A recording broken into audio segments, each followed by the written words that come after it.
50번부터 봐나가겠습니다.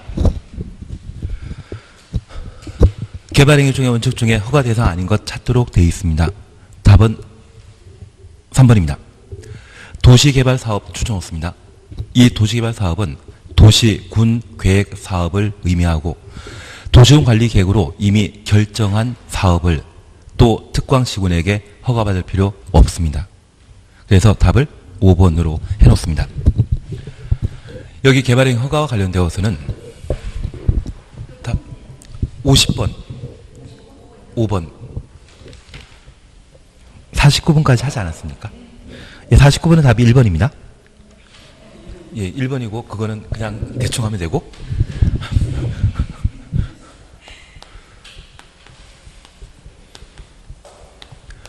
국토계획법은 개발, 정비, 보전을 위한 집행에 관한 법률입니다.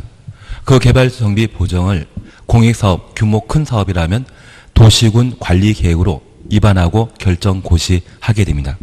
그래서 그 도시군 관리계획과 관련된 관할 관청은 입안권자, 결정권자가 존재합니다. 특별히 우리가 기억하실 것은 입안권자 하는 것은 딱 세 가지입니다. 지형등 작성하는 것과 단기별 집행계획 수립하는 것과 도시군 계획설 사업 시행하는 것, 그 세 가지만 입안권자이고 나머지는 다 결정권자 하는 것으로 파악하면 됩니다. 그리고 개발행위 허가와 관련되어서는 사익사업 규모 작았을 때 개발행위 허가받고 시행하도록 되어 있는데 이 개발행위 허가와 관련된 관할 관청은 허가권자입니다. 허가권자는 특광시군이죠. 그러면 이런 개발행위 허가와 관련되어 개발행위 허가 대상과 허가 없이 그냥 할 수 있는 것이 존재합니다. 우리 시험에 가장 빈번하게 잘 출제되는 것이 첫 번째가 도시군 계획 사업에 따른 건축물 건축, 토지의 형질 변경, 토속 채취 등등입니다. 그런데 이 도시군 계획 사업은 세 가지로 나뉘고 있습니다. 도시군 계획 시설 사업과 도시 개발 사업, 재건축 재개발, 정비 사업으로 각각 구분하고 있는데 도시군 계획 사업에 따른 건축물 건축, 시설 사업에 따른 형질 변경, 개발 사업에 따른 건축물 건축 이 말 나오게 되면 모두 도시군 관리 계획으로 이미 결정했기 때문에 또 특광시군에게 허가받을 필요 있다 없다? 없다. 그렇게 기억해 주셔야 됩니다. 그리고 두 번째 우리 시험에 잘 출제되는 것이 경작 위한 토지의 형질 변경입니다. 경작 위한 토지 형질 변경은 허가 없이 그냥 할 수 있는 겁니다. 그런데 그 앞에 지목 변경 수반하는 경작 위한 토지 형질 변경은 허가 받아야 됩니다. 전답 사이에 지목 변경 수반하는 경작 위한 토지 형질 변경은 허가 없이 그냥 할 수 있습니다. 그리고 세 번째가 응급조치입니다. 재복구 재난수를 위한 응급조치는 1월 이내 특광시군에게 신고할 사항으로 행위 당시에는 허가할 필요 없습니다. 신고할 필요도 없습니다. 행위 다 끝나고 1개월 이내 사후 신고한다라는 것만 구분하시면 됩니다. 그리고 네 번째가 농림업 등을 위한 비닐하우스 설치입니다. 다만 이 비닐하우스에 육상, 어류, 양식장은 포함한다, 제외한다. 그리고 아주 간혹 나오는 것이 토지 분할입니다. 국가가 직접 분할하는 경우라고 하면 특광시군 허가 없이 그냥 할 수 있다. 그래서 저 5가지가 허가 없이 할 수 있는 대표적인 것입니다. 그 중에 5번 보시면 도시개발 사업에 따른 건축물 건축은 당연히 허가 없이 할 수 있는 것이죠. 얘는 잘 기억난다? 지금부터라도 하시면 됩니다. 그리고 그냥 재미로 이해하십니다.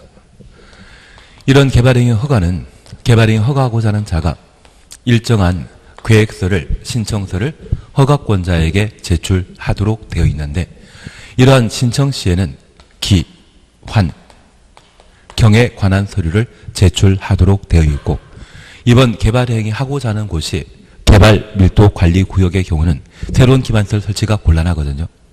그래서 그 개발 밀도 관리 구역에는 기반시설 설치에 관한 계획은 제출하지 아니한다. 그리고 개발행위 허가 신청하게 되면 15일 이내 허가 여부를 결정 통지하도록 되어 있습니다. 저 허가 여부를 결정하고자 한다면 허가에 필요한 요건을 갖췄다고 하면 허가 받을 수 있는데 허가 요건은 법령에서는 5개이지만 그냥 통칭하게 되면 3개입니다. 면적 요건에 부합하는지, 규모 크다 작다, 작아야 됩니다. 그리고 도시군 관리 계획에 적합한지,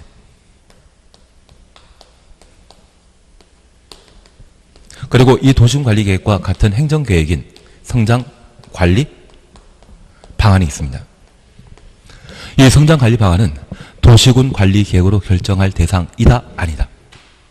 얘는 개발 행위와 관련된 사항으로서 허가권자가 수립할 수 있다라고 기억해 주셔야 됩니다. 행정계획은 수립하여야 한다, 입안하여야 한다가 원칙이지만 성장 관리 방안만큼은 수립할 수 있다. 작년에 대상에 관한 내용을 시험에 냈는데 녹관 농자는 성장 관리 방안 수립 대상입니다. 주거적, 상업적, 공업적은 성장 관리 방안 수립 대상 아니라는 것만 다시 한번 구분하시고, 이 성장 관리 방안에 반드시 포함될 내용은 지구 단위 계획은 5개이지만 성장 관리 방안은 몇 개? 4개. 높이 임의사항이죠. 그래서 기반설의 배치 규모에 관한 사항과 건축 제한, 건별 용적률 이 4가지는 필수사항이지만 높이는 임의사항이고, 건축선, 배형 3건 기억나십니까? 그 배형 3건 중에 건축선은 성장 관리 방안 내용 아니다.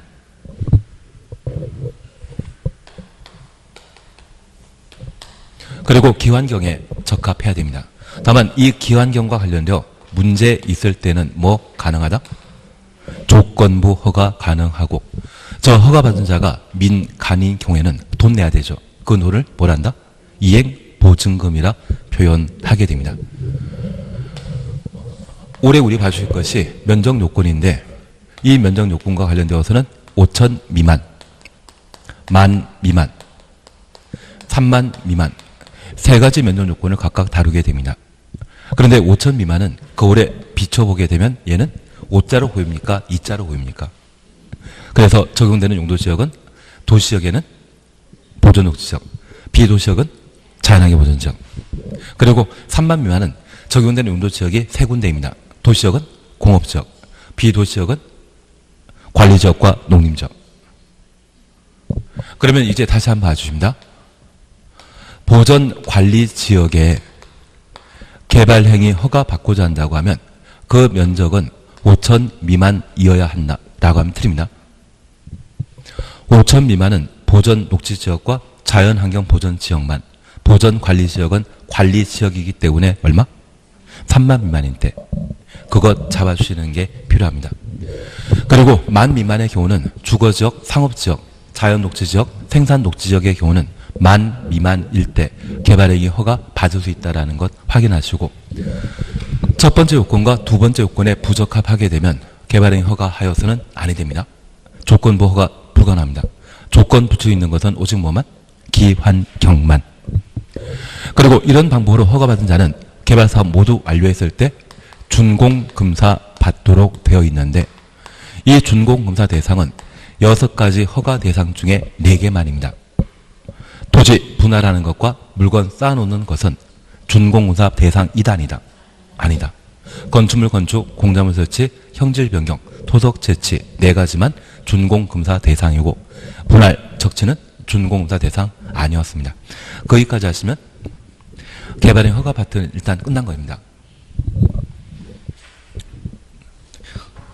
하여튼 하시는 거 보면 잘하시는 것 같아가지고 제가 믿음도 가고. 51원입니다. 기반세 부담 구역 등에 관한 설명 드린 것 찾도록 되어 있습니다. 1번 세 번째 줄입니다. 최소 10만 제곱미터 이상으로 지정해야 한다. 그래서 기반설 부담 구역은 충분한 기반설 설치하기 위해 10만 제곱미터 이상 필요합니다. 그리고 2번입니다. 기반설 부담 구역 설치할 기반설은 도로 등으로서, 특별히 대학은 기반설 부담 구역 설치할 대상 아니다. 3번입니다. 20%란 말 동그래 놓습니다. 여기 기반설 부담 구역은 20% 이상 인구가 늘어나거나 개발행위 허가 건수가 늘어난 지역은 기반설 부담 구역으로 지정하여야 하고, 행위 제한이 완화되거나 행위 제한이 해제된 지역은 기반설 부담고려성 하여야 합니다. 근데 만약 시험에 인구 증가율이 10% 늘어난 곳이 있다면 기반설 부담고려성 할 수 있다라고 나와야 됩니다. 인구 증가율이 10%이지만 개발 행위가 집중되는 곳은 기반설 부담고려성 할 수 있고 20% 이상인 곳, 행위 제한이 완화되거나 해제된 곳이 있다면 기반설 부담고려성 하여야 합니다. 이거 있습니다. 지정할 수 있는 것도 있습니다. 대신 그 앞에는 행위 제한 완화, 해제란 말 없이 20% 없이 엉뚱한 거 붙어 있는데 기반설 부담고려성 할 수 있다 이 말 나오면 그것도 맞는 지문으로 봐주셔야 됩니다. 나중에 다시 한번 보도록 합니다. 그리고 4번입니다. 기반설 부담구역은 개발밀도 관리구역과 중첩하여 같은 지역에 지정될 수 있다. 중복 지정할 수 없죠. 그래서 답을 4번으로. 그리고 5번입니다. 기반설 부담구역 지정하면 1년 내 기반설 설치계획 수립하여야 하고 수립하지 않으면 1년 되는 다음날 기반설 부담구역 지정은 해제되는 것으로 본다. 그래서 답을 4번으로 봅니다. 대신 이 기반설 부담구역 이렇게 해결되셨다고 하면 이제 두 번째 보실 것은 저 기반설 부담구역에 수립하는 기반설 설치 계획에 따라 기반시설 설치 비용을 이제 정리해 주셔야 됩니다. 저 기반시설 설치 비용의 부과 대상은 연면적 200제곱미터 초과하는 건축물의 신축, 증축 행위가 부과 대상이라는 것 기억해 주시고 저 기반시설 설치 비용의 산정 기준으로서 유발 개수를 고려하여 산정하도록 되어 있습니다. 제가 부탁 하나 드린 게 있습니다. 단독 대기건, 공동 대기건, 기반설 유발 개수는 같다 다르다? 같다. 그래서 0.7씩 같습니다. 반면에 1종 근린 생활시설과 2종 근린 생활시설을 비교하게 되면 어디가 많다? 2종 근린 생활시설이 높다.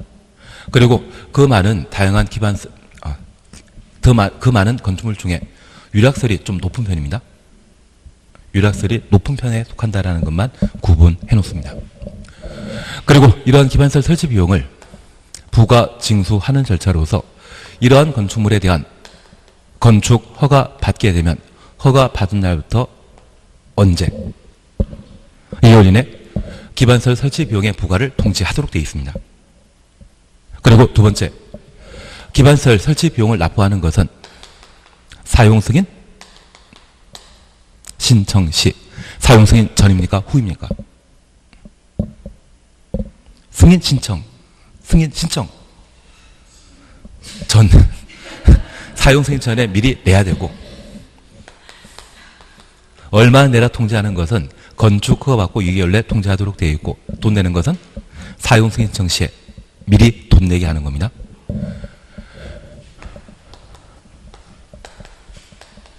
현금 납부, 카드 납부 가능한데 예외적으로 물납할 수 있다는 것 확인해 놓으시고 저 기반설 설치 비용의 사용은 기반설 부담구역에 사용해야 됩니다. 그래서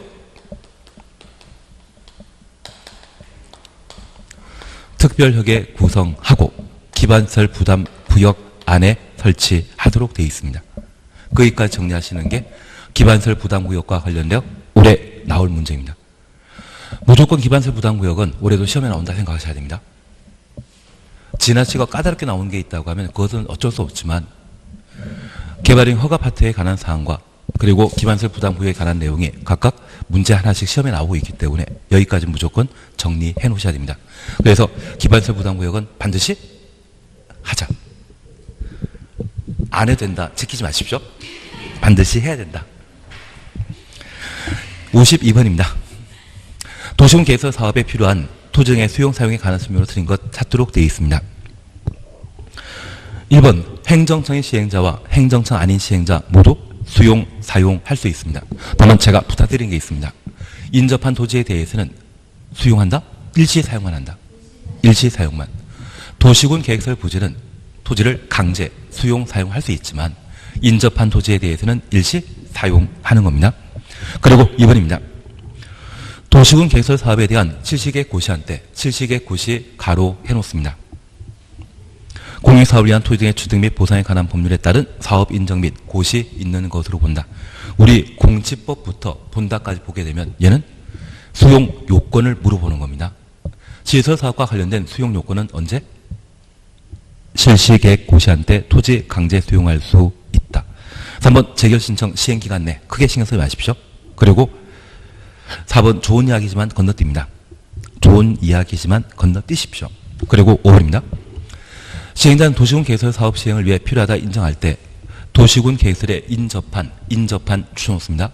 토지, 건축물 또는 물건에 관한 소유권 외 권리를 수용하거나 사용할 수 있다.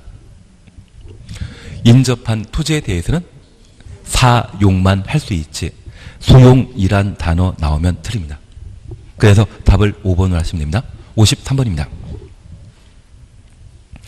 지금 52번과 관련되어서는 반드시 기억하실 것이 토지 강제 수용 시기가 실시계획 고시라는 거 기억하시고, 만약 민간이 토지를 강제 수용하고자 한다면 대상 토지 면적 3분의 2 이상 소유하고 토지 등의 소유자 총수 2분의 1 이상의 동의 받아야 됩니다.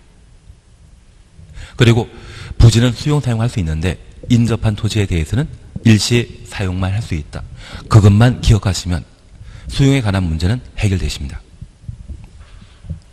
하여튼 오늘 시험 보고 몇 점 나오는 거 보고 그에 맞춰서 제가 자료 만들어 드릴 겁니다. 대신 그것만 한 3번 정도만 시험 보기 전까지 보시면, 한번 수업하고 한번 보시면 아마 그게 점수가 좀 원하는 만큼 올라가 있을 겁니다. 근데 너무 점수 잘 나오는 분들은 소용없는 겁니다. 사실은 다 알고 있는 거고, 대신 미흡한 부분만 한 번씩 건든다 그 생각하면 되실 겁니다. 우리 목표는 합격이지 100점 아니시죠?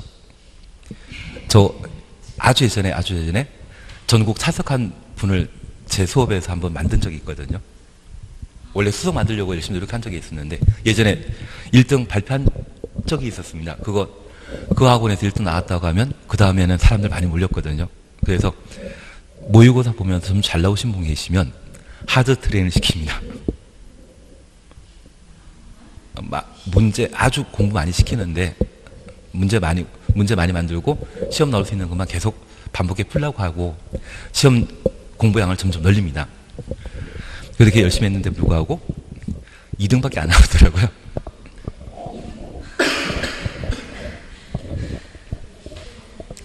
그래서 수준에 맞춰서 실력 쌓아나가는 거는 할 수 있는 사안이기 때문에 그냥 내가 지금 얼마 정도 가지고 있는 실력인지를 좀 제가 알면 그에 맞춰서 할 수 있거든요. 합격이 목적이지 100점 목적은 아니지 않습니까? 예. 53번 함께 보십니다. 개발구역 지정에 관한 설명을 틀린 거 찾도록 되어 있습니다. 1번입니다. 도시개발구역 지정권자는 서로 떨어진 둘 이상의 지역을 결합하여 결합 추정습니다. 하나의 도시개발구역으로 지정할 수 있다. 개발사업은 분할 방식과 결합 가능합니다. 분할이란 말 쓰게 되면 각각 만 이상, 결합이란 말 쓰게 되면 하나 이상이 만 이상. 분할은 각각 만 이상, 결합은 하나 이상이 만 이상. 그 말 기억나시겠습니까? 지금 3기 신도시를 지정한 곳 중에 남양주 왕숙지구 있거든요. 걔가 결합 방식으로 도시개발구역이 지정되었기 때문에 시사성 있는 문제로 한번 낼만할 겁니다. 그래서 1번 눈에 익혀놓습니다. 2번입니다. 도시개발구역 지정은 도시개발구역 지정 고시된 날부터 3년 되는 날까지 실시계 인가 신청하지 아니한 경우, 3년부터 신청하지 아니한 경우까지 가려놓습니다. 그 3년 되는 다음 날 해제된 것으로 본다. 2번 맞습니다. 근데 우리 이것 기억나십니까? 현재 개발법은 3단계로 이루어지게 되는데 1단계는 개발구역 지정하는 것이 목적이고 이 개발구역 지정할 때 그와 동시에 개발계획을 수립하도록 되어 있습니다. 그리고 이 도시개발구역이 지정되게 되면 도시개발 사업하는 자를 시행자라 하고 저 시행자는 실시계획을 작성하고 지정권자에게 인가받고 실시계획을 고시하도록 되어 있는데 이 실시계획에 담기게 되는 가장 중요한 내용이 무엇이다? 지구단위계획입니다. 현재 개발계획에는 그 내용에 17개가 담기게 되는데 그 17개에는 지구단위계획은 있다 없다? 없습니다. 그러면 이러한 절차에 따라 도시개발구역이 지정 고시되게 되면 그 효과로서 도시개발구역은 도시지형 및 지구단위계획구역으로 지정 고시된 것으로 의제하게 됩니다. 저 지구단위계획구역에는 몇 년 안에 지구단위계획을 수립해야 된다? 3년. 그래서 도시개발구역이 지정 고시되면 3년 이내 실시계획 인가를 신청하도록 되어 있습니다. 개발구역에는 지구단위계획 담겨있고 실시계획에는 지구단위계획이 담겨있기 때문에 도시개발구역이 지정되게 되면 3년 내 실시계획 인가 신청하도록 되어 있고 신청 안 하면 3년 되는 다음날 도시개발구역 지정은 해제된 것으로 본다. 그래서 여기에 3년이 나오는 겁니다. 가장 중요한 것은 저 지구단위계획은 개발계획이다 아니다. 지구단위계획은 개발계획이다 아니다. 아니다. 그렇게만 먼저 살펴놓습니다. 저는 한 적이 있는데 기억나시는 걸 알고 있겠습니다. 예, 3번입니다. 도시개발구역 지정은 도시개발사업 공사 완료 추천호습니다. 공고 다음날 해제된 것으로 본다. 그리고 가로 속에 환지 방식의 경우는 환지 처분 공고 다음날 해제된 것으로 본다. 3번 맞습니다. 이 3번은 공사 완료된 것입니까? 미완성 상태입니까? 공사 완료된 것입니다. 그래서 이번의 경우에는 종전 용도 지역으로 환원돼야 되지만 3번의 경우는 환원에 관한 문제가 없습니다. 그래서 4번 보시면 3에 따라 도시개발구역 지정이 해제된 경우 그 도시개발구역에 대한 국토계획법에 따른 용도지역 지구단위계획구역은 해당 도시개발구역 지정 전 추천호습니다. 용도지역 및 지구단위계획구역으로 각각 환원되거나 폐지된 것으로 본다. 환원 추천호습니다. 이 환원에 관한 문제는 3번의 경우는 있다 없다? 없고 2번의 경우에만 발생하게 됩니다. 그래서 4번을 답으로 해놓습니다. 그리고 5번입니다.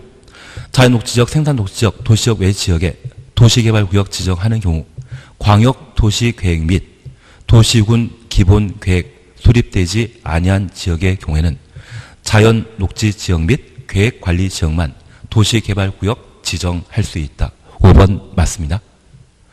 광역도시계획과 도시군 기본계획 수립되지 않았다면 어디에만? 자연녹지지역과 계획관리지역, 자계만 도시개발구역으로 지정할 수 있습니다. 그래서 답을 4번으로 해놓습니다. 54번입니다. 도시개발 채권에 관한 설명을 옳은 것 찾도록 되어 있습니다. 1번. 조합은 도시개발 채권 발행할 수 있다.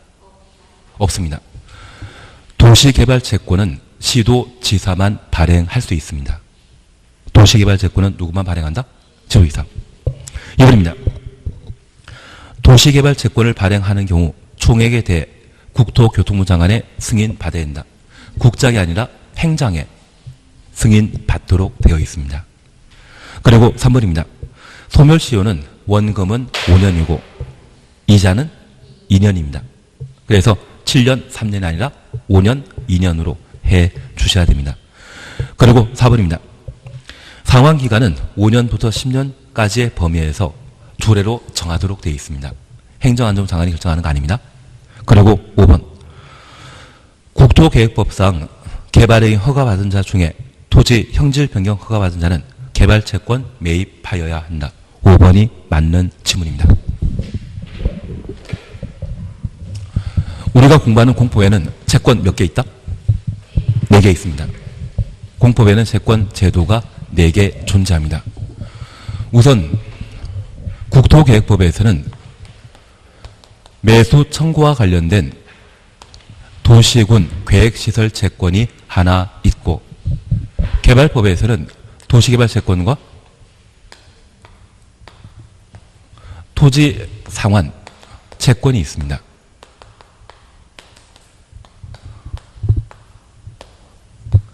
그리고 주택법에서는 주택 상한 사채가 있습니다.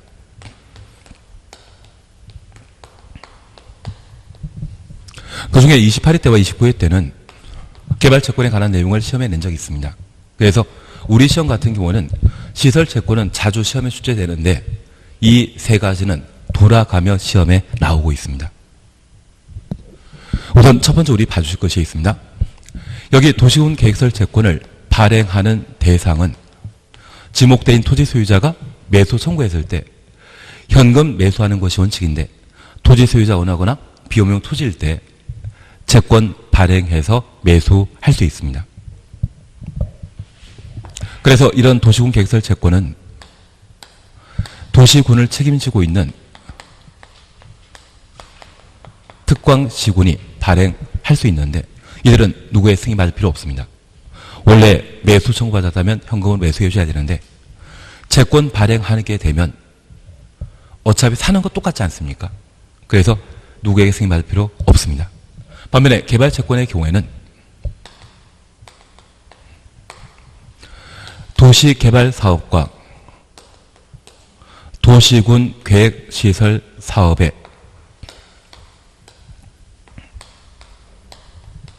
재원 조달할 목적으로 그래서 사업하기 위해서는 돈 필요하지 않겠습니까? 그 돈 마련할 목적으로 도시개발채권을 발행하게 됩니다. 만약 시험에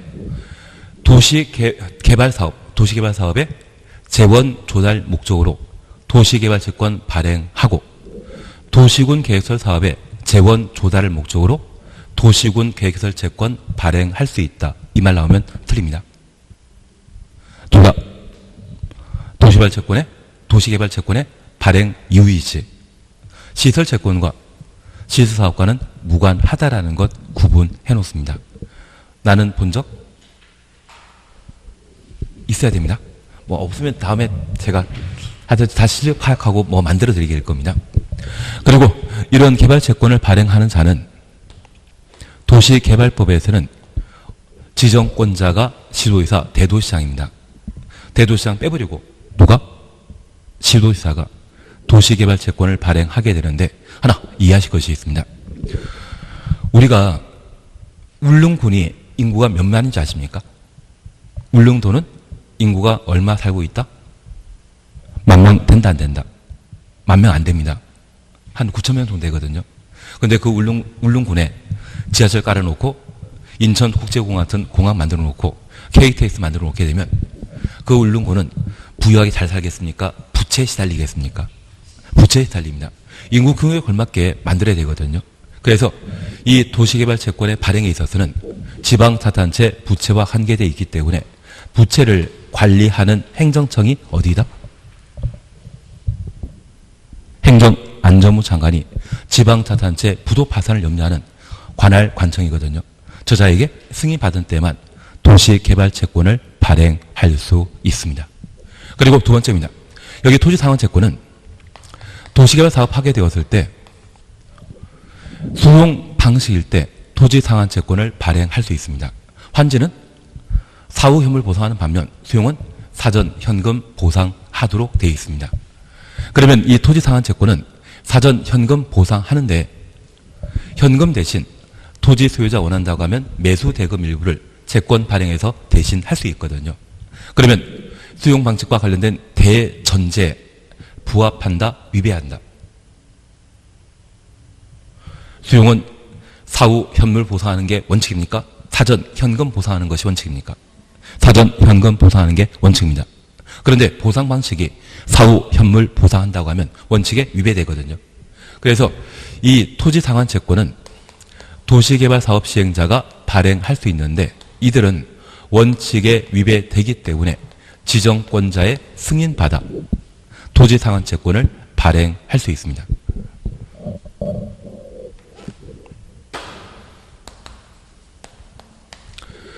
이런 토지 상환 채권 발행은 토지 소유자가 원하는 때 매수 대금 전부입니까? 일부입니까? 일부만 발행할 수 있다는 것 확인하시고 누구의 승인 받아야 된다? 지정권자 승인 받도록 되어 있습니다. 반면 주택상환사채는 주택건설 자금을 조달할 목적으로 주택건설 자금 조달 목적으로 발행하는데 이 발행은 주택공사 또는 등록사업자가 사채 발행할 수 있고 이러한 사채 발행 시에는 국토교통부 장관에게 승인받아 사채 발행할 수 있습니다. 지금 우리 대상 절차 중에 하나 기억하실 것이 있습니다. 도시군 계획설 채권은 누구의 승인받다 발행한다? 승인 없이 발행한다. 시설 채권은 승인 받는다, 승인 없이 발행한다. 승인 없이 발행하는 겁니다. 반면 개발 채권은 행정안전부 장관의 승인, 토지 상환 채권은 지정거자 승인, 주택 상환 사채는 국장 승인 받은 때에만 발행할 수 있다는 것 각각 구분해 놓습니다.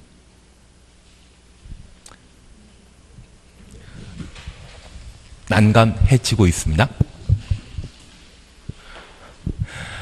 그리고 하나만 제가 더 이야기 드립니다. 다음에 또 하도록 하고 하나만 더 이야기 드립니다. 여기 시설채권 발행하게 되면 채권은 상환해 줘야 되는데 우리 한갑잔치는 3천만 원 가지고 한갑잔치 치를 수 있지만 칠순잔치 치르기 위해서는 채권 상환 받아야만 칠순잔치 치를 수 있죠. 그래서 상환기간이 몇 년이다? 10년. 개발채권은 도시화 사업 시행 방식이 수용 방식이면 몇 년 만에 끝난다? 5년. 환지 방식이면 몇 년 걸린다? 10년. 그래서 상환기간은 5년 이상 10년 범위 내 조례로 결정하도록 되어 있습니다. 그리고 토지 상환 채권에 대해서는 상환 기간이 없습니다. 수용 방식의 개발 사업이 언제 끝날지 모르기 때문에 상환 기간 따로 정한 바 없습니다. 반면 주택 상환 사채는 상환 기간이 3년 초과할 수 없고 저 3년은 사채 발행한 날부터 주택 공급 계약 체결일까지를 3년으로 정해 놓고 있습니다. 그래서 이 4개 채권 중에 상환 기간 없는 것은 딱 하나 있습니다. 무엇? 토지 상환 채권의 경우는 상환 기간이 있다 없다? 없습니다. 시설 채권은 칠순잔치를 위해 10년. 도시개발 채권의 경우는 수용 방식 때는 5년, 환지 방식 때는 10년. 주택 상환 사채는 3년. 괜히 한 거 아닙니다. 저걸 하셔야 됩니다. 어차피 저 4개 중에 무조건 하나는 시험에 나오기 때문에 해놓으셔야 됩니다. 대신 제가 출제하는 사람이 아니다 보니 올해 뭐 나온다 이야기 못 드리거든요. 그래서 저 4개를 해놓는 게 좀 더 마음 편할 수 있습니다. 그리고 제가 항상 이야기 드리는 것은 소멸시효는 공법상 소멸시효는 원칙적으로 몇 년이다? 5년. 이자만 몇 년? 2년. 그렇게 구분하셔야 됩니다. 그래서 토지상환채권과 관련된 원금의 소멸시효는 5년이고 이자는 2년입니다. 그래서 54번 다시 한번 보십니다. 현재 개발채권 발행할 수 있는 자는 지도이사이지 조합 아니죠. 그리고 2번입니다. 장관 승인받아야 되는데 국장 승인받는 것입니까? 행정안전부 장관의 승인받는 것입니까? 행정안전부 장관의 승인. 소멸시효는 원금은 5년이고 이자는 2년이며 상환기간은 5년부터 10년인데 장관이 결정하는 거 아니죠. 그리고 5번 개발이 허가받은 자 중에 토지 형질 변경 허가받은 자가 개발 이익을 많이 챙기기 때문에 이들이 채권 의무적으로 매입하도록 되어 있습니다. 그래서 답을 5번으로 해놓습니다. 그러면 나는 올해 자격증 따시고 앞으로 부동산 중개업 열심히 하시다 보면 세종시에는 돈벌이 잘 되십니다. 특히 투기과열 주구만 해제되면 진짜 돈벌이 잘 되실 겁니다. 제가 아는 분은 8년 전에 내려오셨거든요. 그리고 작년까지 땅 위주로 하셨는데 저한테 자랑하시길 한 달에 1억 이상 찍은 적도 있다고 하시더라고요. 우리도 그렇게 하실 겁니다. 우리는 뭐 하실 겁니까? 땅 하실 겁니까? 아파트 하실 겁니까? 아파트 하시는 게 그게 안정적으로 돈 잘 넣으십니다. 대신 투기과열 주고 지정만 해제되게 되면 돈 조정 대상 지역 규제만 풀리게 되면 한 달에 몇 천씩 매출 올릴 수 있을 겁니다. 그러기 위해서는 뭐 하셔야 되겠습니까? 한 달만 꼭 참고 공부하시면 되십니다. 한 달만 하시면 붙을 겁니다. 한 달만 하시면 딱 됩니다. 한 달만 하시면 됩니다. 그리고 공부만 나올 게 뻔히 정해져 있습니다. 공법은 나올 게 뻔히 정해져 있기 때문에 그것만 해놓으시면 됩니다. 그중에 얘는 한다 안 한다. 저 판서까지 열심히 하는 거 보면 저 진짜 열심히 한 겁니다. 이건 꼭 해놓으셔야 됩니다. 비교하는 건 한번 해놓으셔야 됩니다. 저렇게 해놓을 것만 해놓으시면 충분하십니다. 괜한 이야기를 드렸나 봅니다. 당연한 이야기를. 55번입니다. 국장이 도시개발구역 지정할 수 있는 사유로 틀린 것. 나는 천국이 들어본 적 있다? 있다. 그래서 천재지변. 국가가 도시개발 사업하거나 둘 이상의 시도 대도시에 걸쳐 도시개발 사업하는 경우로서 시도지사 대도시장의 협의가 성립되지 아니한 경우는 국토교통부 장관이 도시개발구역 지정할 수 있다. 그리고 요청 제한이란 말 기억나시죠? 요청은 중앙행정기관장이 하는 것이고 제한은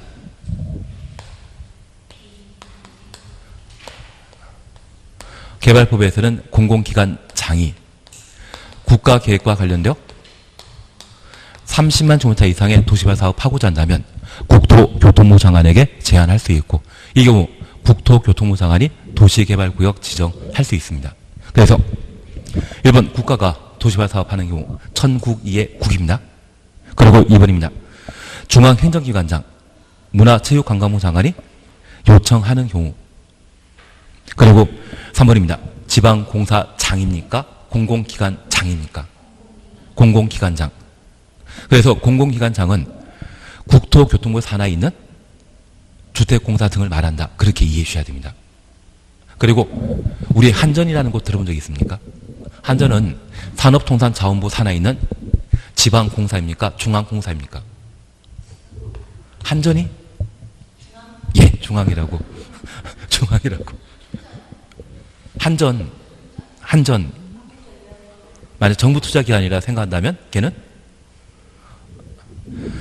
중앙에서 만든 기관이지 않겠습니까?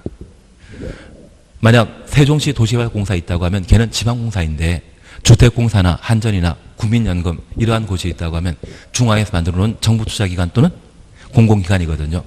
그 중앙에 만들어져 있는 그런 정부 투자기관이 국가계획과 관련되어 30만 제곱미터 이상의 도시개발 사업하고자 한다면 누구에게 제한할 수 있다? 국장에게 제한할 수 있습니다. 지방공사는 국장에게 제한한 거 아닙니다. 이해되시겠습니까? 그래서 답을 3번으로 해놓으시면 됩니다. 그리고 4번은 천국 2의 2조. 도시개발구역이 둘 이상의 시도, 대도시에 걸친 경우로서 시도지사와 대도시장이 서로 협의했는데 협의가 성립되지 않았다면 국토교통부 장관이 도시개발구역 지정할 수 있다. 55번은 시험에 나오면 공짜입니다. 그래서 3번의 지방공사장이 아니라 공공기관장, 정부투자기관장 나왔을 때 옳은 지문으로 기억해 놓습니다. 그리고 하나 여쭙 게 있습니다. 시도지사는 도시개발구역 지정을 국토교통부 장관에게 요청한다. 맞다 틀리다? 현재 개발법의 지정권자는 시도지사 대도시장이거든요. 자기가 직접 지정하면 되지 장관에 요청할 필요 없습니다. 그리고 두 번째입니다. 시군구청장은 국토교통부 장관에게 도시개발구역 지정 요청한다? 이분들은 상급관청에게 지정권자인 상급관청에게 요청하면 되지 장관 찾아갈 필요 없죠. 그래서 지방공사장도 장관 찾아가는 거 아니고 지방자치단체도 장관 찾아가는 거 아닙니다. 그래서 도시개발구역 지정과 관련되어 국장이 도시개발구역 지정할 때 지방공사장, 지방자치단체장 이 말로 하면 그 중 맞다 틀리다. 지방 나오면 무조건 틀린 것으로. 56번입니다. 개발사업에 대한 실시계획에 관한 내용으로 틀린 것 찾도록 되어 있습니다. 1번 그냥 지나가시고 2번 꼭 보셔야 됩니다. 실시계획에는 지구단위계획 포함돼야 된다. 지구단위계획은 실시계획 내용이죠. 개발계획에 지구단위계획 들어가는 거 아닙니다. 실시계획에 지구단위계획 들어가야 됩니다. 2번 맞습니다. 3번입니다. 지정권자는 작성된 실시계획에 대해 시행자는 작성된 실시계획에 대해 지정권자 인가받아야 된다. 개발법의 관할 관청은 항상 지정권자입니다. 1단계, 2단계, 3단계 모두 지정권자인데 환지계획 인가 기억나십니까? 환지계획 인가만 시, 군, 구청장이 관할 관청이 되게 됩니다. 환지계획을 지정권자 인가받는다면 바로 틀린 겁니다. 그러면 저 재미로 하나 여쭐 게 있습니다. 개발계획 수립하는 자는 누구이다? 지정권자. 개발구역 지정하는 자는 누구이다? 지정권자. 저 사업 시행자 지정하는 자 누구이다? 지정권자. 실시에 인가하는 자 누구이다? 지정권자. 그런데 이 시행자 중에 도시개발법에는 도시개발조합이 있습니다. 이 도시개발조합은 도시개발구역 지정 이후 도시개발구역 안에 토지 소유자 7명이 정관 작성하고 토지 소유자 동의받아 조합 설립할 수 있거든요. 저 조합 설립 인가 받아야 되는데 지정권자에게 인가 받아야 된다? 맞습니다. 대신 우리 정비사업조합이라는 곳 들어본 적 있습니까? 재개발 재건축 조합. 그리고 주택법상 지역 직장주택조합이 있는데 그 두 개 주택조합, 그 두 개 조합은 시, 군, 구청장에게 조합 설립 인가 받아야 되거든요. 도시개발조합은 시, 군, 구청장에게 인가 받는 것이 아니라 누구에게? 지정권자에게 인가 받도록 되어 있습니다. 그래서 1단계, 2단계 관할 관청, 행정청은 항상 누구만 나온다? 지정권자만 나와줘야 됩니다. 그리고 이 개발 사업을 시행할 때 3단계는 수용 방식과 환지 방식으로 개발 사업하게 되는데 이 환지 방식과 관련되어 환지 계획 인가만 시, 군, 구청장 하도록 되어 있습니다. 수용 방식과 관련된 관할 관청 누구이다? 지정권자. 그리고 저 환지와 관련되어서는 공사 완료 공고하고 준공 검사 받고 소유권 이전 고시하도록 되어 있거든요. 그러면 공사 완료 공고와 관련된 절차는 누가 진행한다? 지정권자. 그래서 개발법에서는 환지계 인가만 시, 군, 구청장이 하고 나머지 다 관할관청은 지정권자입니다. 그래서 3번 지정권자에게 실시계획 인가 받아야 된다. 맞다, 틀리다? 맞다. 항상 지정권자. 그리고 4번입니다.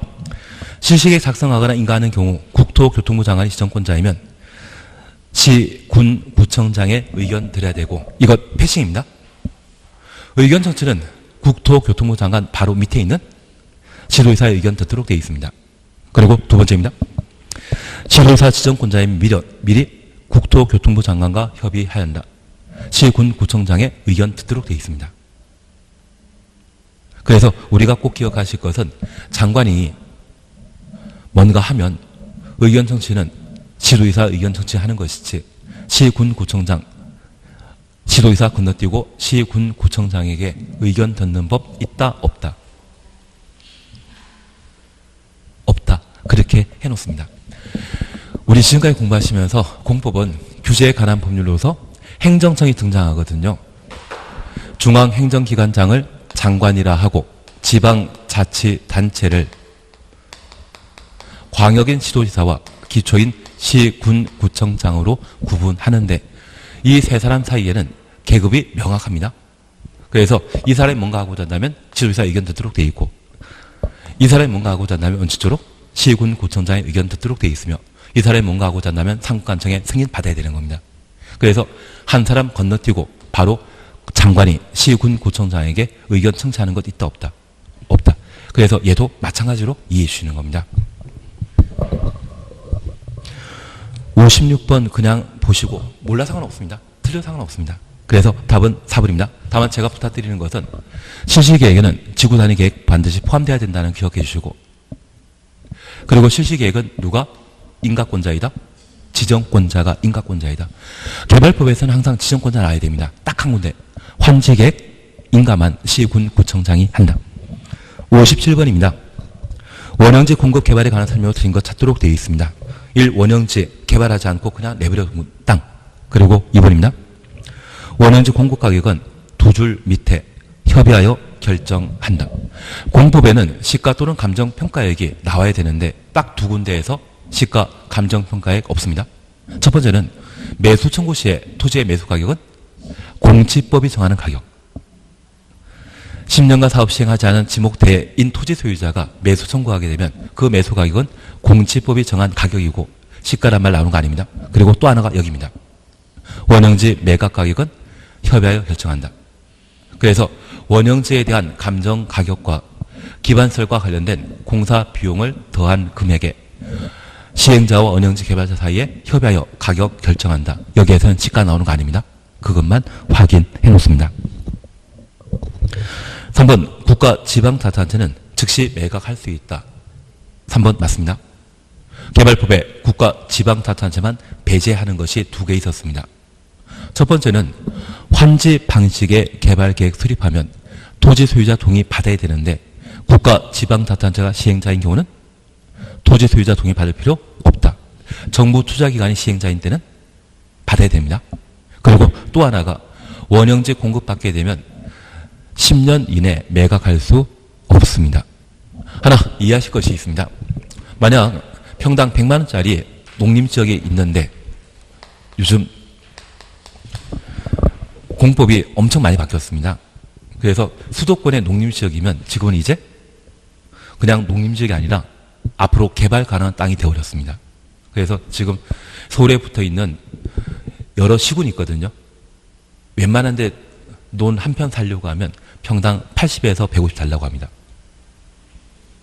농경지가 평당 5만이면 되지 그게 100만 원 넘어가는 거는 저도 참 신기하게 바라보고 있습니다.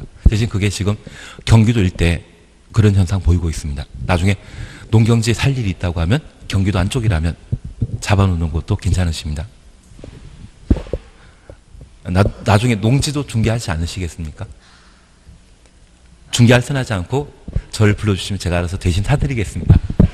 괜한 얘기 드렸습니다. 그런데 이런 농림지역의 땅이 평당 100만 원인데 이곳에 수용 방식의 도시개발 사업하게 된다면 보상금은 얼마 준다? 반값 안 줍니다. 한 40만 주고 말아버립니다. 그리고 이곳에 개발 사업하고 주거지역으로 개발되었다고 하면 평당 1000만 원 정도에 팔아먹고요. 상업지역이라고 하면 아마 평당 5천만 원 정도가 되길 겁니다. 지금 서울 강남 같은 경우에는 평당 가격이 한 8천에서 1억 가거든요. 괜한 이야기를 드렸나 봅니다. 그럼 우리 잠깐 이해하실 것이 있습니다. 만약 이 도시개발 구역에 원형지를 공급하게 되면 이 원형지 공급은 보통 호텔 용지로 공급하게 됩니다. 주거용지로 매각하겠습니까? 상업용지로 매각하겠습니까? 상업용지로. 그러면 이 원형지 토지를 강제 수용했을 때 50만 원이었는데 그 도시개발 사업 시행자가 한 1000만 원 받고 상업용지로 원형지 원하는 자에게 공급하게 되면 그 1000만 원 받고 바로 팔면 이 사람은 얼마에 판다? 5천에 팔 겁니다. 그러면 50만 원짜리가 5천만 원 되었다고 하면 몇 배 남은 장사입니까?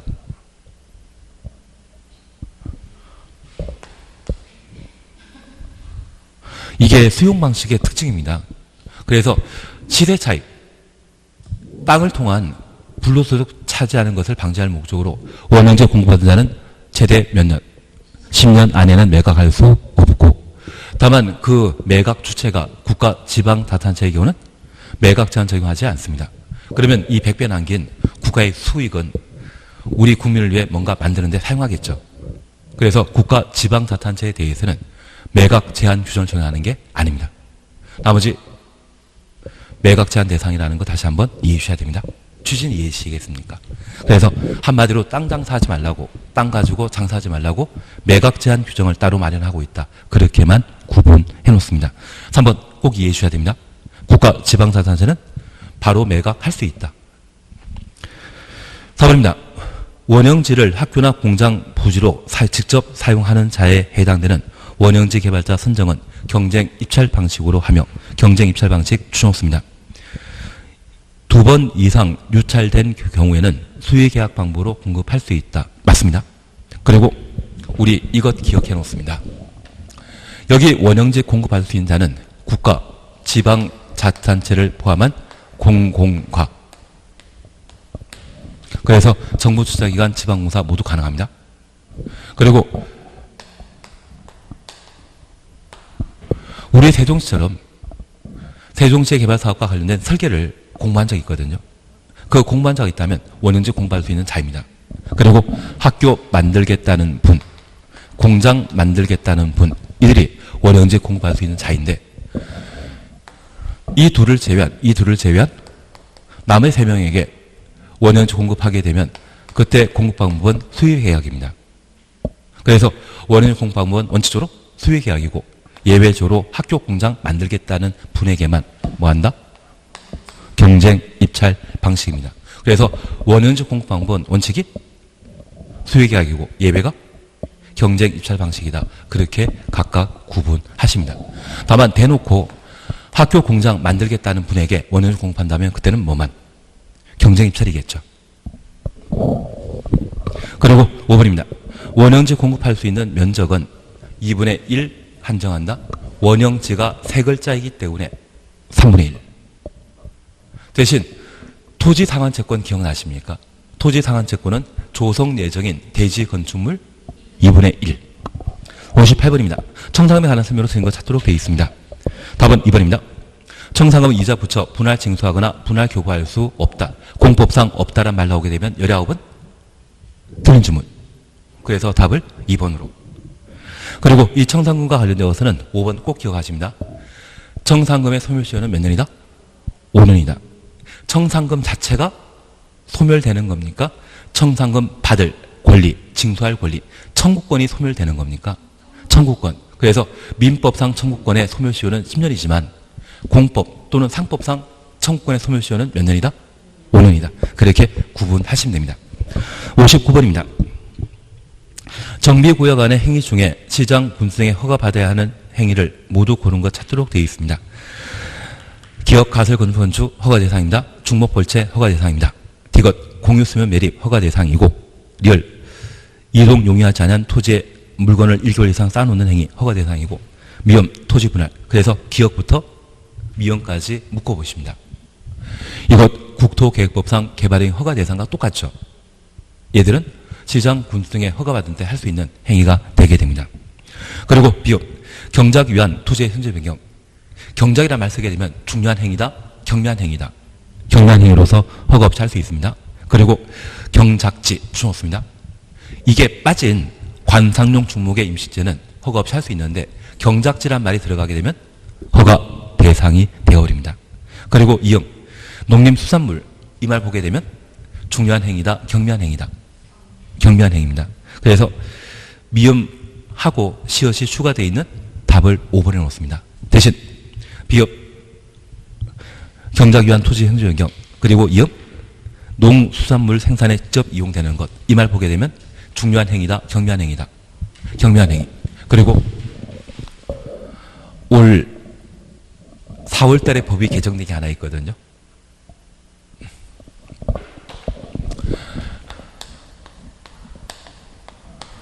붕괴 등의 건축물의 붕괴 등의 안전과 관련된 문제 발생하게 되면 그에 대한 대응하기 위한 안전조치, 붕괴 방지하기 위한 안전조치 얘는 허가 없이 그냥 할 수 있습니다. 그래서 올해 개정된 표현 얘를 한번 기억해 주십시오. 지난주에 한번 문제 풀어봤을 텐데요. 기존 건축물의 붕괴 등의 안전사고 우려되는 때 그 안전사고 방지하기 위한 안전조치가 있다면 허가 없이 그냥 할 수 있다.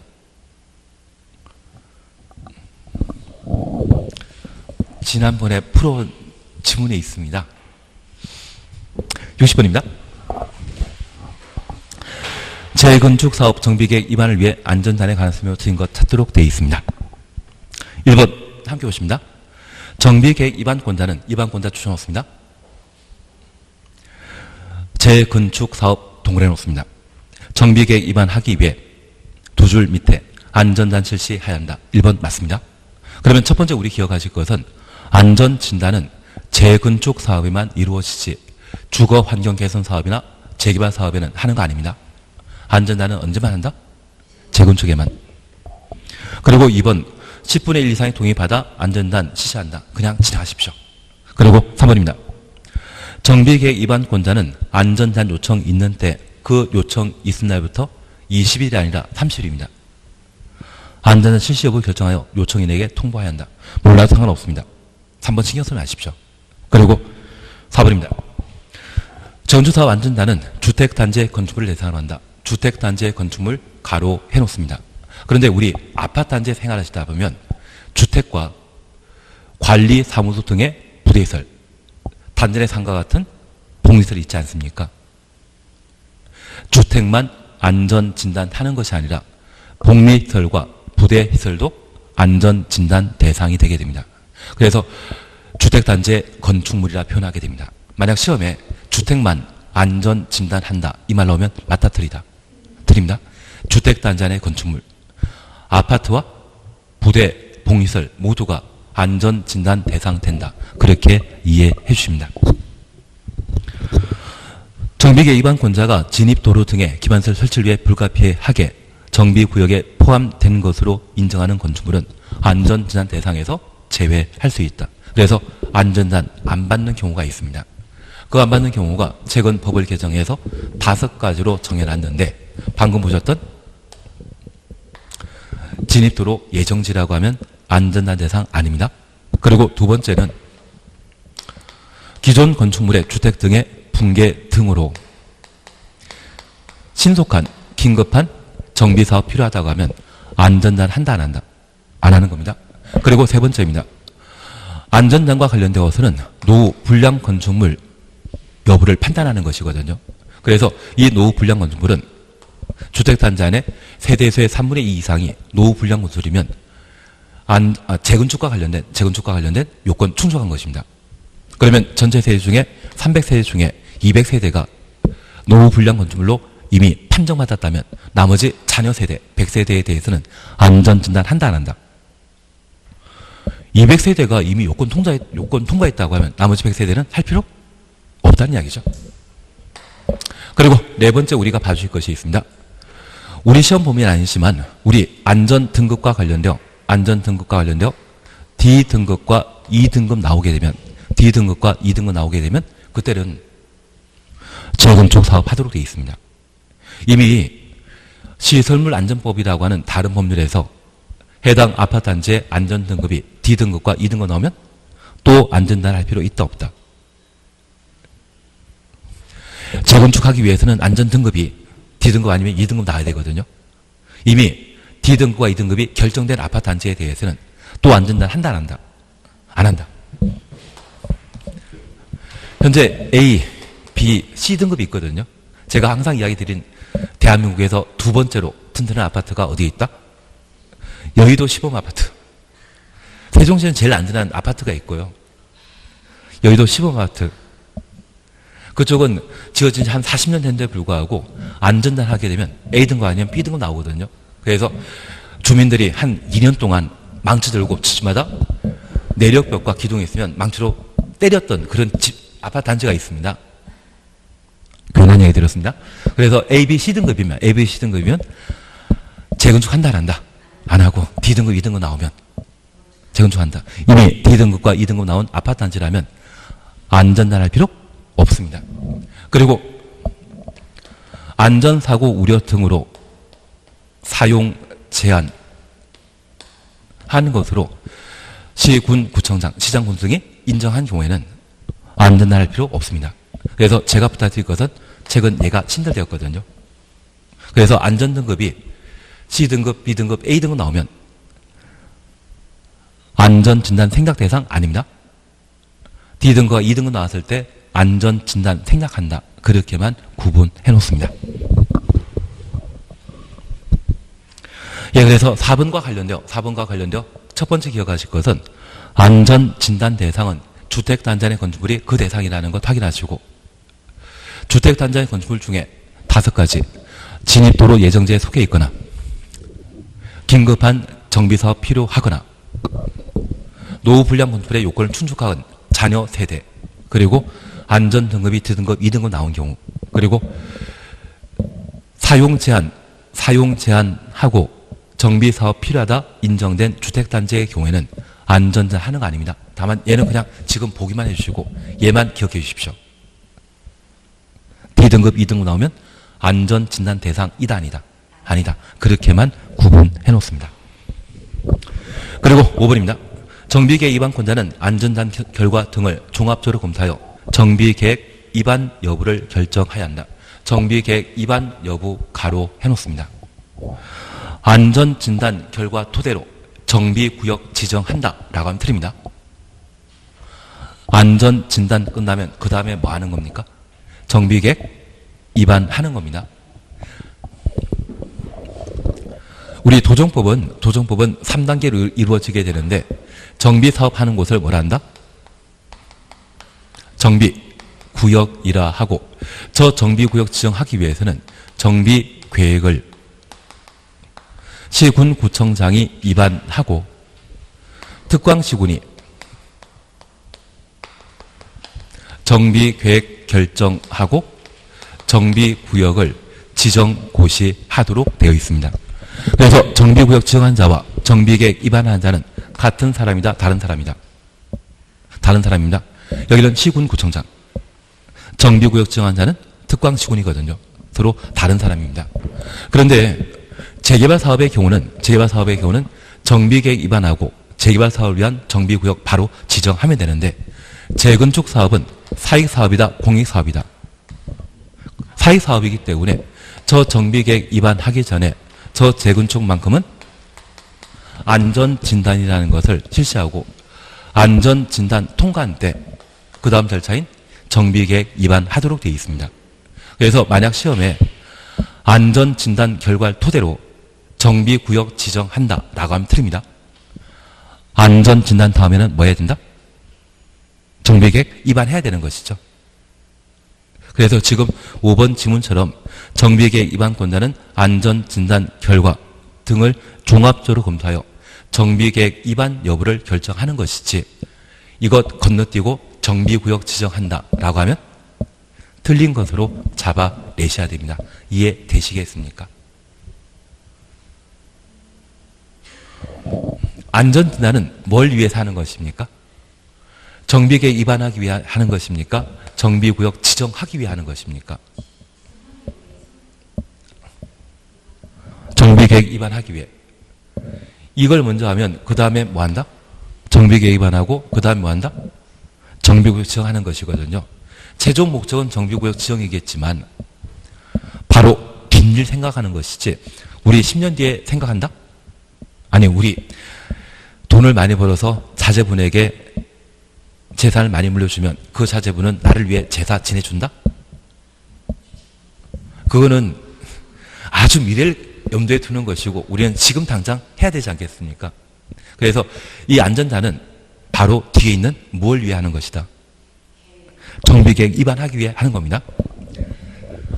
그래서 지금 5번처럼 정비계획 입안권자는 안전진단 결과 등을 종합적으로 검토하여 정비계획 입안 여부를 결정해야 한다. 이 말 넣으면 맞는데, 정비계획 입안 여부 대신 정비구역 지정한다. 이 말 넣으면 맞다, 틀리다? 틀립니다. 그래서 안전자는 뭘 목적으로 한 것이다? 정비계획 입안하기 위해 실시하는 것이지, 정비구역 지정과는 일단 관계없다. 그렇게만 좀 구분해 놓습니다. 그래서 60번은 답을 3번에 놓습니다. 그래서 지금 이 60번과 관련되어서는 1번 지문 꼭 보셔야 됩니다. 5번 지문 꼭 보셔야 됩니다. 그리고 4번 보시면서 제가 이 말씀 부탁드린 게 있습니다. 안전등급이 D등급, 2등급 나온 경우에는, 안전등급이 D등급과 2등급 나온 경우는 안전진단 한다, 안 한다? 안 한다. 그렇게만 구분해 놓습니다. 61번입니다. 정비구역 지정권자인 정비구역 지정권자인 특광시군입니다. 특광시군은 다음 하나에 해당되는 경우 정비예정구역, 정비구역 등을 해제해야 한다. 61번 별표 3개 놓습니다. 올해 개정되었기 때문에 얘를 해놓으셔야 됩니다. 근데 지금은 천천히 하시기로 하고 기본적인 것 보십니다. 구청장은 다음 하나에 해당되는 경우 특광에게 정비구역 해제 요청하여야 하는 사유로 틀린 건 찾도록 되어 있습니다. 1번 정비예정구역 추천했습니다. 3년 동그라미 놓습니다. 정비예정구역 추천하시고 3년 동그라미 해놓습니다. 3년 되는 날까지 정비구역 지정하지 않거나 구청장 등이 정비구역 지정 신청하지 아니한 경우 61번 보셔야 됩니다. 그리고 별표 3개 놓습니다. 그리고 2번입니다. 재개발 사업, 재건축 사업의 경우에는 정비구역 지정 고시된 날부터 2년 동그라미 놓습니다. 조합 설립 추진위원회 추진위원회 승인 신청하지 아니한 경우 추진위원회 승인 가로 해놓습니다. 3번입니다. 재개발 재건축 사업에 있어서 추진위원회가 추진위원회 승인일부터 2년 되는 날까지 조합 설립인가 신청하지 아니한 경우 그래서 2년 동원해 놓습니다. 4번입니다. 재개발 사업 재건축 사업 조합이 조합 설립 인가 받은 날부터 2년이 아니라 이때 3년입니다. 3년 되는 날까지 사업 시행 계획 인가를 신청하지 아니한 경우. 그리고 5번입니다. 토지 등의 소유자 추천없습니다. 재개발 사업 추천없습니다. 우리가 잠깐 기억할 것이 있습니다.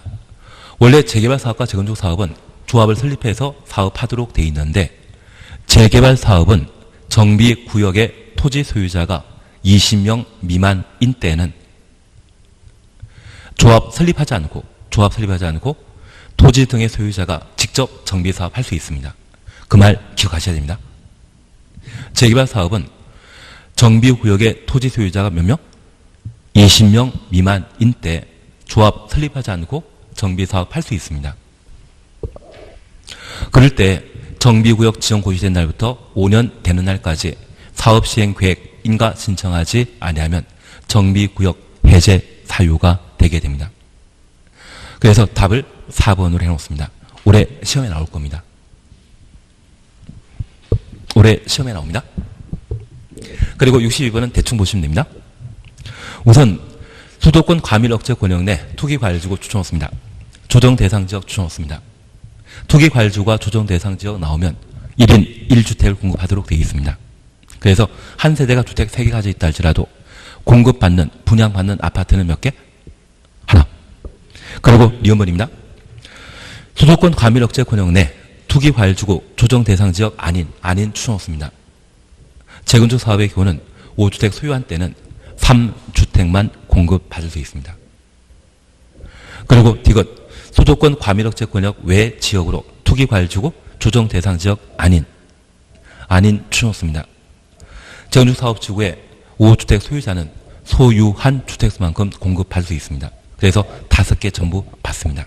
그리고 리얼 수도권의 과밀억제 권역 외 지역으로서 투기과일지구 또는 조정 대상 지역 투기과일지구 추천하시고 조정 대상 지역 추천했습니다. 재건축 사업 지구의 경우 1세대가 3주택 소유한 경우는 1주택만 공급받습니다. 제가 부탁드릴 것은 이겁니다.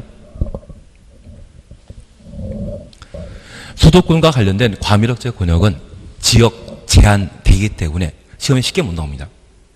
공인중개사 시험은 전국을 대상으로 시험 보는 것이기 때문에 수도권의 과밀억제 권역 또는 성장관리 권역 구분하라고 시험에 안 냅니다.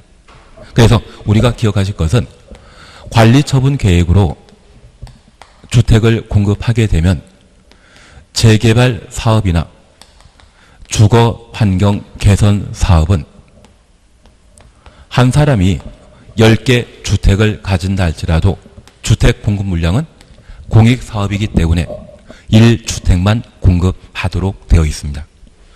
반면 이 두 개 사업과 비교되는 재건축 사업은 공익사업이다, 사익사업이다. 사익사업입니다. 그래서 이 사익사업인 재건축 사업에 대해서는 1인 1주택을 적용하지 않습니다. 예외라고 이해해 주십시오. 다만 이 재건축 사업이 어디에 시행한 관계없이 투기과일지구 조정 대상 지역의 경우에는 이 두 개 제도를 마련한 것은 투기를 차단하기 위한 것이 목적이거든요. 투기과일지구와 조정 대상 지역의 경우는 한 사람이 여러 주택을 가진다 할지라도 공급하는 주택 형태는 1인 1주택. 그래서 투기과일지구와 조정 대상 지역 보게 되면 재건축 사업이라 할지라도 1인 1주택 공급한다는 것을 확인만 해놓습니다. 저 다른 부탁드리는 거 아닙니다. 주택 공급과 관련되어 주거 환경 개선 사업과 재개발 사업은 원래 1인 1주택이고 재건축 사업의 경우는 1인 다주택을 공급해야 되는데 어디에? 투기과일지구와 조정 대상 지역의 경우는 1인 1주택 공급한다. 그렇게만 기억해 놓습니다. 그래서 답을 1번으로 하시면 됩니다. 이거 틀려도 상관없습니다. 틀려도 상관없는 걸로 해놓습니다. 그리고 63번은 쉬었다 하실 겁니다.